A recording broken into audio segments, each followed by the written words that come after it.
It has been an entire year since Mount & Blade 2 Bannerlord came out, and it has been a wild year at that. TaleWorlds has just released this really cool 1-year anniversary recap, giving you a really good idea of what has been added and changed to Bannerlord since version 1.0 and version 1.5.9, the current beta branch for the game. So in this video today, we're going to quickly go over all the things they talked about. And if you're one of the individuals who has not played the game since it came out, or you have been waiting to pick up, I'm going to quickly go through some of those changes up front, just kind of like I typically do with my videos. I'm going to upfront that information, and then we're going to go through some of the other stuff that they talked about. But just the big thing to talk about first is that Bannerlord has said that the full release of the game is going to be in Q4 of 2021, with a possibility of that moving into 2022 if further development is needed. So that's probably the biggest kernel of information.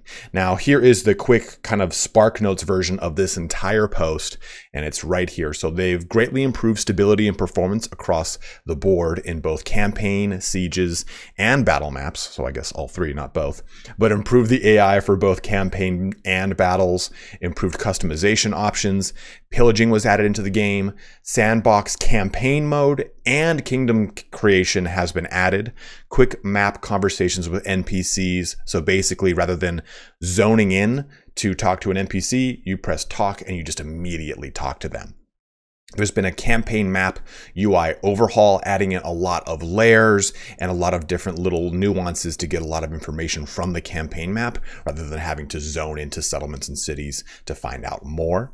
The combat AI and formation overhaul enables for units to stay cohesive and use their weapons at the right time. So for instance, say if I have a melee unit that has a throwable weapon, it will actually use that at the proper point rather than kind of stalling out and getting a little confused and like chucking it at the ground. The clan management customization has been really changed, such as marrying off members of the clan, tutoring your children, and managing your clan is just a lot more streamlined. The kingdom succession system has been added in, so it allows you to take over an NPC kingdom from within. There's 300 plus total perks now fully active within the game with primary and secondary attributes. When the game first came out, I think we said it was something like 32% of all the perks were active. Now we're upwards to 90% all being active, with all the crafting perks still yet to be redone, as TaleWorlds has said is coming.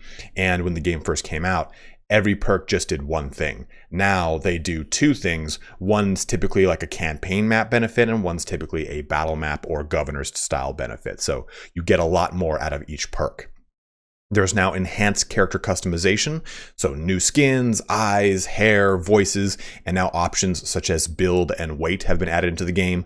The AI skill utilization improvement has kicked in, meaning that the AI, their skills matter versus just their skill level. So a level 30 merchant isn't going to kill you because he doesn't have very high one-handed sword skill, versus a level 15 soldier has a high one-handed sword skill. So he has more chance to probably kill you when it comes to like an arena or in combat. Also, on that note, the leveling system for the game has been changed from launch. You now earn raw experience towards a level, versus how it used to be, where your cumulative skill experience would be what would contribute to your level. So you'd stall out at level 15, 16, or 17 because you would just put all of your points into one-handed sword, and it would make it so that you just couldn't progress your actual level. So this has been changed and is much needed. But cheering was added, yay. Multiplayer maps, scenes, UI overhaul, spear bracing, and more was added to the entire multiplayer portion of the game. Still a lot coming with that, with dedicated servers, hopefully in the future. But then tons of new Sturgian and Battanian armor was added as well. So there you go. There's your quick, hard and fast breakdown of this entire post, of all the stuff that's really happened in the last year. There are, of course, other things that have occurred, and I am just truncating this down to be as bite-sized as possible. But for those that really want to get into the nitty-gritty of this, let's go ahead and dive in on the 1-year anniversary recap here for Mount & Blade 2 Bannerlord. And like I said, it starts off with them saying, as such, our tentative estimate for the release is Q4 2021. However, development will continue for as long as necessary as we take the time to ensure that the game is fun and enjoyable. And I will say they've made a lot of progress on the game in just a year. So it'll be exciting to see what they do with the remaining, 8 some odd months that we have ahead of us of this year. But I do think that we'll probably be looking at another full year of beta branches and development, because I still think that there's so much complexity they've yet to add into the game that it seems is on the table. Like when you look at workshops have levels. I don't know what the hell that means. No one does yet. And there's still so much stuff with sieges that seem to not be there yet. So unless the next version 1.6 is massive and adds a whole ton of stuff, I could really see us being a whole year out from this launch, actually. So it is nice to see that they have a new timeline for Bannerlord and when it's coming out. So it's cool to see that in action, but it's also nice to see that they are open to moving that goalpost back as needed, because there's clearly stuff that still needs to be done. Let's move into some of the improvements of the game. Don't mind the weird kind of aspect ratio of this because I've zoomed in so it's easier to see. But jumping into stability and performance first, of course, the game is just way better. I mean, even if you look at version 1.0 to version 1.2, the game gets a fresh coat of paint in those two versions alone. So the game looks better. It responds a lot better, and they have a really nice breakout here. So for instance, a recent internal profiling of a 1,000 unit field battle played on a GTX 1660 Ti and an i7 8700K averages at around 27 to 30 frames per second on that EA release build, so the 1.0, and sits at 47 to 50 frames a second on the latest patch. So that is a substantial increase in performance on what is pretty much a lower tier card, right? A 1660 Ti is not amazing. It's 2 generations back now at this point, and it still performs pretty well on a 1,000 unit field with the most recent patch. Similarly, when it comes to the campaign map, a setup that we use for continuous testing, GTX 1080 and i7 8700K, experience an increase from 80 to 90 frames per second in fast forward. And you can see this really cool chart here that kind of breaks it down from version 1.0.10, which is not specifically the release candidate from early access. It's a little bit, I think it's about a month after, and then version 1.5.8. So you can see how that's a much bigger green box, basically, if you want to just look at it as in layman terms.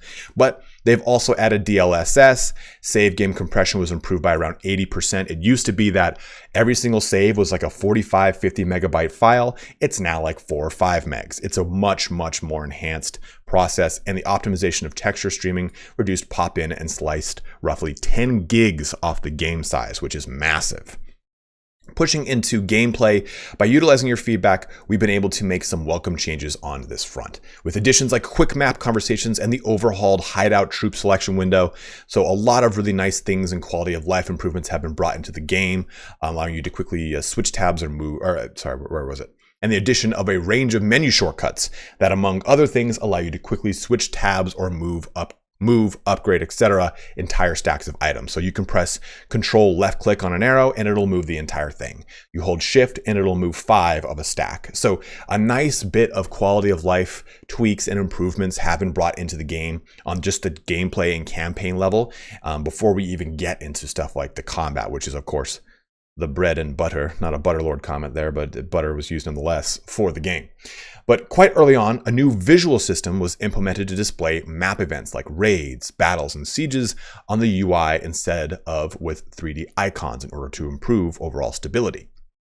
And you can see that really kind of brought to life right here. Like, this is the UI for the campaign map as of 1.5.9 or 1.5.8 for this matter, because I guess they're looking at the main branch.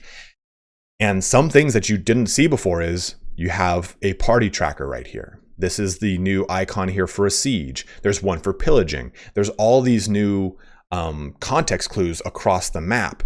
These little icons here that tell you that there is a quest. This is something that was a mod only before. There's another icon that pops up if there is an arena here. It's a little helmet. So this stuff has been fully brought into the game because it became so necessary to have from a mod standpoint that the developers like, well, yeah, we should put this in the game, and they slapped it in there. So it's been cool to see that kind of evolve from early access to now and getting these really great, strong quality of life mods put just into the base game. Moving here too, this of course has not all been quality of life updates. As early access has progressed, other content and features have been added and adjusted as well. This includes some subtle but substantial things like balancing the prices, production, and availability of items and equipment in the market. Now, workshops have gone up and down in their viability for an economic boon to your playthrough, and now they are at a really good point with a very dependable amount of income. If you make a wool weavery in Baltic land or any of the places that in Kazate, you're going to get a lot of money, and it's a dependable resource for income. They've reworked the troop trees multiple times. They do it every patch with some sort of tweak to the equipment, especially to Sturgia, who's gotten multiple passes. Introducing new item modifiers, so you now have items that could be below their standard or above their standard variation, including the lame horse feature. So if your horse dies, there's a chance that it becomes lame and its stats are greatly reduced. Expanded conversations and so on. And really, they've just done a lot to make the game come alive. You get sandbox mode and prison break that were recently added in 1.5.9, I want to say. I think 1.5.9 has got sandbox mode for sure, and prison break, I believe, at the same time. So both of those have been added, and we'll talk about some of the features coming at the very end of this article. But we also get a cool new photo mode, so you can really get some fun posing done here in your Volandian keep, as you can see this gentleman, this Bannerlord is doing. Moving into character development, though, we get a lot of other cool things, right? In the end, we decided to revisit the design by reworking many of the existing effects. This is of perks, by the way, and add a second effect to most of the 300 plus perks in the game, giving you more freedom and options when developing your characters and making it much less likely for any perks to go to waste. And that was a really big thing when the game first came out, right? Like, okay, you have to do one of two perks, and both of them say that they're governor level perks, and you're the main character who cannot be a governor. So this is a wasted perk. Now, when you take a look at a perk like this one, for example, you'll see this. Personal / governor, or I'm sorry, / governor or / party leader or / captain, something where it'll apply to you, the character, and to an instance in which you will find this character in, either, again, leading a party, being the captain in a larger army, or maybe being a governor, whatever it is. So you'll see for the first line here, which is your personal, when you hit an enemy in the head with a polearm, you deal 50% more damage. There's your personal. You're going to get that no matter what. But if your character is also a governor, experience gain of garrison cavalry in governed settlements is increased by 20%. So your cavalry is going to get a much bigger boon if this character is the governor for you. So it's just way better when it comes to the actual perk allocation in the game across the board. Every single perk is like this now. It gets these double benefits, so you're not wasting perks just to get to the next perk, which is really, really, really nice. In addition to this, like I was saying earlier, the character progression, so your actual level, has been changed. So in the past, it was based off of your SP, your skill points.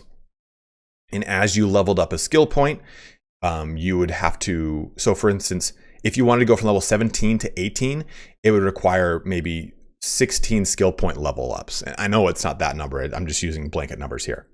And so if you had 159 polearm at level 17 and you needed 17 level ups, and that would mean that getting to the next level would require you to get so much polearm experience that would make it really hard to progress. So even though you'd be playing days and days and days into your campaign and every other character was getting stronger, yours necessarily wasn't, because they were gated by this skill point system. Now it's all based off of raw experience. This says SP right here, but it should say XP. It's just a little UI bug. So this you can see here is, okay, once I reach 105,906 experience, I will progress to level 18. Doesn't matter what skill gets the experience. And that is huge, because like I said before, previously, you can see here that says 74,340 is the number right there. Or maybe that's 14,000. But either way, you'd have to get 14,000 polearm experience before you got one skill point experience towards your level. Kind of like the way they do it on Elder Scrolls, right? You have to level up skills to level up your character. Not anymore. It's raw experience. Way, way, way better. Doesn't mean your character gets gated as often, which is nice. Beyond that, we also want to provide you with a greater number of customization. So you can see they've added a lot more beards, a lot more hair, eyes. You can see they're tampering with the height, weight, and build options now that they've added into the game. And the weight and build are just recently brought in with versions 1.5.9 in current beta branch right now. So they've also added barbers, so you can't just edit your character's not skills, but his customization just anywhere. You have to go to set points on the map to do it. So if you want, say, a hairstyle that would be more Volandian, you have to go to a Volandian town to do so. So it kind of adds a little bit more immersion into the game, which is quite nice. You can't just go to one town, be bald, press a button, and go to another town and have a full head of hair. Something I wish I had because I'm bald. But moving on, because I'm not sour about that at all, we introduced a shared experience system that ensures that combat experience is more evenly distributed among your troops, because previously troops would only gain experience if they fought. Now, if you've got, say, 10 recruits and 2 level 2 guys, those level 2 guys will get experience even if they weren't able to kill anyone, because the recruits will share a portion of their experience with the entire party. This allows you to get higher tier units, or it allows your lower tier units to level up when you've progressed to a point in the game when you're trying to fill in, okay, I lost 10 units or 10 soldiers. I've got 300 soldiers though. I'll go get some recruits. These recruits should now level up faster, especially with some of the perks that were added in. In addition to that, one thing I was talking about is that the way that the AI looks at character skills. So in the past, if a character's level was level 40, regardless of if they were a merchant or a soldier, they would be really strong in close combat. It wouldn't matter. Now, the game looks at that character's skill more so than their level. So a level 15 soldier with 100 one-handed skill is more of a threat than a level 40 merchant with 40 one-handed skill. So that's how they've kind of balanced that out, because before they used to just kick the crap out of you regardless. But for clan and family, there's been a number of customization overhauls and management improvements. The clan screen itself has changed since the game first came out. You can now see the breakdown of all of your parties, where they are, and what units are comprised of them. So you can say, hey, you know, my party has got 14 horse archers, 40 cavalry, and then it's got 120 infantry with 20 archers. That's a massive amount of everything. I hope you have a high amount of steward and leadership, but still, you can see a really nice, just straight up breakdown of everything. And you can now do a ton of other stuff. You can assign your governors. You can take care of managing your individual clan members by marrying them off. You now can tutor your children that you can manage through the family portion of the clan screen. So there's just been so much improvement to being the head of a minor clan, which you start out as in this game, to make it actually worthwhile. So it's a very, very, very, very improved system, and I'm really stoked on it. Especially this little bit right here, like I was saying, improve the coming of age for their offspring and enabled natural death, along with a way to disable it as requested by our warband veterans. So your character will die and you can play as your child. Conversely, your character can die in combat and you can play as your child. Same thing with all the lords in the land. They can die either of natural or of war causes, and then their next of kin takes over. Finally, AI decision was worked on as well, leading to better target selection for parties and financial management for clan leaders, alongside various tweaks to deal with starvation and the ability to recruit from and trade with neutral rather than just allied settlements. Meaning that the AI's individual clans will actually operate better on the clan map. They won't just start the game, then dwindle out because they just starved to death and everyone in the clan died. Like, they'll actually take care of themselves properly. They'll get married more often. It's just a more living environment. You don't feel so like everything's so stagnant. It's quite nice. Now, moving into kingdoms and armies, the sandbox kingdom creation mode was added, I think, in patch 1.3 or 4. But the ability to hire mercenary clans to support your realm and a kingdom decision to handle succession has also been added into the game. So you can be playing as Volandia, and if the king King Durthert dies and you're of high enough standing, you're married into the line, all these right circumstances kick in, you can take over and be the successive ruler of that kingdom. So it's a really cool, again, way to make the game feel like it is alive, like it actually has a progression system. And if you've played for the game for like 10 in-game years, then people die off and they actually have new rulers and so on and so forth. So it feels just very, very solid. Diplomacy itself has gotten a nice overhaul. You're not going to be getting into a 4 or 5 front war anymore. For every war, there's like kind of like diminishing returns, wherein, okay, if a faction's at war, it is X% less likely to jump into a second war. If it's in a second war, it is substantially X% less likely to jump into a third war. And there is war exhaustion. I think it's like 100 days that has been added in. So if your faction goes to war, then resolves that war, it won't go into war again for another 100 days. So there is a nice pacing. You don't have this blitz of wars occurring, especially if you're playing Asturgia and getting hammered from all different directions. There is a lot better balance to the kingdom diplomacy that's been brought in.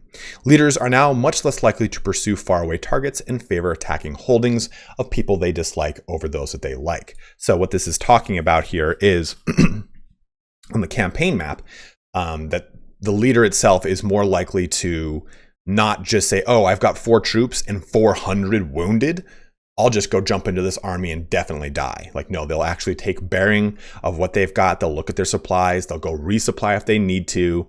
And they'll actually pursue you if they don't like you, which is a nice little addition that's been added into the game. Again, pillaging has been added. So you can pillage towns and castles and do certain things such as completely ransack them, or just, hey, I'm just going to devastate, pillage. So you have different effects that you can take on these castles and towns to really hinder the populace and economy of your enemy. So, and it helps you gain roguery experience if you want to kind of go that roguery mercenary route where you're less involved in open conflict and sieges and more involved in periphery fights and assaulting caravans and doing these raids. It just depends on how you want to play, and they've made that a nice viable play style, which is cool. In addition to the combat and battle sieges, there's been a lot that's been done as well. There have already been a number of notable additions since the start of early access, such as auto block being brought back in, cheering has been brought in, target locking has been brought in, and additional radial order wheel, which is going to be really nice when if they make the transition to console, and it's really great if you want to play with a controller. And the ability to wield some crossbows on horseback. There's just been a lot of changes to the game. And I think that's one of the big things with TaleWorlds when it comes to combat is they have been very open to feedback from the community, which is really nice, especially when it comes to the AI and their formations and tactics and how they approach those. The overhaul to formation and tactics AI, for one, introduced new unit categories like skirmishers to better handle troops with throwing weapons. It also taught mixed formations to shuffle their shield bearers to the front in a shield wall and improve the tactical response to things like choke points, range fire, and the composition of enemy forces. So they really, the AI itself does a lot better job when it comes to delegating or charging. They'll actually try to use their weapons in a proper manner. Or if you put them in a shield wall and you tell them to advance, they're not just going to scatter and start running and dissolve the shield wall. They'll stay in tow. They'll actually keep their shields locked. They'll try to pivot together. It's a way more cohesive combat system than just kind of watching these guys splinter to the wind as soon as they go into charge. So it's a much, you can see a little example here. This is being an attacking unit. It slows down to throw all its weapon, or it goes into a shield wall. Sorry, these guys through their weapons, and they respond in kind. They keep their cohesion before they get slammed in the butt by cavalry, but still. You can see how the AI responds a lot better. It's less of a hodgepodge, and things kind of actually move a little bit more cohesively here. Wabam! So really, that's a huge overhaul that like I didn't realize was as bad until they fixed it. Then I was like, oh, this is like night and day. It's like night and day. Now for multiplayer, I'm not gonna sugarcoat it. There's still a lot that needs to be done. When the game first came out, multiplayer was booming. But since there's been so many patches and changes, and a lot of different versions have fixed or broken things in multiplayer is a little bit not as lively as it once was. And it's mainly because there's no dedicated servers yet. The game is still not really touched its multiplayer for like the golden egg that it will be when the game comes out. But they have still done tons of stuff. They've done a lot of balance tweaks. They've done a lot of things with combat itself.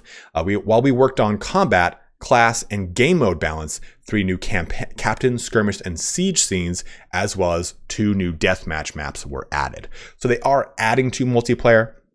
They still are responding to multiplayer feedback. They've also done certain things in multiplayer that is not in single player. So additionally, a new and impactful gameplay features such as spear bracing and sound occlusion were also implemented. And you can see right here, this is not something you can do in single player.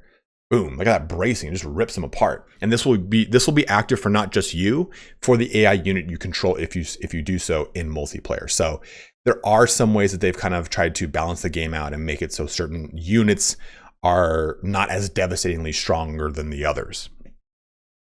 But they've also been tweaking with some anti-cheat mechanics and working on a whole new UI for the multiplayer. So if you played at launch, multiplayer UI now looks entirely different. They've added clans. They've added great ways to play with, almost said family. I mean, yeah, I guess some friends are family, but a great ways to play with your friends if you need to. That way it's a little less convoluted and not as difficult as it was when the game first came out.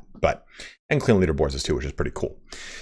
Now, as far as art, to this end, over 20 new settlement scenes have been added for you to bring into your domain, with many, many more in the pipeline. In addition to this, 26 new battle terrains have been introduced in preparation for the upcoming battle terrain system that was recently announced. So to talk about that a little bit, they're adding in contextual battle systems to the game, meaning that if I engage an unit engage an army next to a bridge, then we will jump into a bridge battle scene, combat map. So they've done that across the entire map of the game. That should be coming hopefully in 1.510 or 1.6. We'll be able to actually put that through its paces, and I'm super stoked on it. It means that anywhere you engage someone on the map, it's going to reflect where you decided to engage them on the map, which was something I thought was really missing in the beginning of the game. I was upset that if I fought someone near a bridge, it didn't spawn a bridge near me. It randomly spawned any of whatever it wanted to do, or whatever campaign map it wanted to, or battle map it wanted me to fight on. So that is going to be fixed very soon, and a lot of new town scenes and settlement scenes have been added in already. With that, we've gotten tons of new crafting pieces, clothing, armor, all across the board, but mainly for Stygia and Britannia. Light and medium and heavy armors have been added for those, especially Britannia, which did not have much armor variety. A lot of people have said, hey, we want some different helmets for a lot of the factions, because there's a lot of variety of helmets, but it's just like 4 or 5 static ones. So they've said they wanted that. So hopefully we'll get that. We've also had a bunch of new shoulder pieces added, which are parts of existing shoulder pieces to just make them look a little bit different and add a little bit more nuance and layers to them. But those should hopefully be coming as well. I would love to see some of the old concept art helmets that were leaked way before early access, like the Swadian style helmets look really, really cool. Also, there's been some new scenes that have been added to the settlement management icons, like say, hey, if I want to go do an arena, this is what the arena looks like in Kazate, or this is what the arena looks like in Stygia. Like it's got a different scene here, and it looks a little bit more custom to where you are, and it just looks a lot better. It builds a lot more immersion, which is nice. For the audio portion of the game, alongside a broader range of selectable voice types was made available for your characters, and missing shouts for charges and retreats were added. So the game has a lot more sound layering built into it. There's been new actual soundtrack pieces that have been added into the game, a lot more ambiance, so it just sounds a lot more alive, I guess you could say. And of course, the big thing here is modding tools have been added. I guess I would say back in October 2020 or so. They were teased in August, and then I think really brought out in October. But this allows for a stunning amount of control over the game, and some of the modders that are creating Warhammer the Old World, or the Lord of the Rings, or the Game of Thrones mods already look amazing. There's so many cool mods out right now. If you head on over to Jackie Fish's YouTube channel, he showcases a lot of them, and they look so badass. Like there's one, I think it's called the Eagle, and it's about Roman legionnaires, and there's just so much awesome complexity that is in these mod tools, that it's going to lead to some really cool stuff on the Steam Workshop. But outside of that, that is it. We've covered it all. We've covered this entire post. It's not as long as I thought it'd be. I thought we would be like a 45-minute video, but we're not quite there. But I do want to talk about this last part to end us off.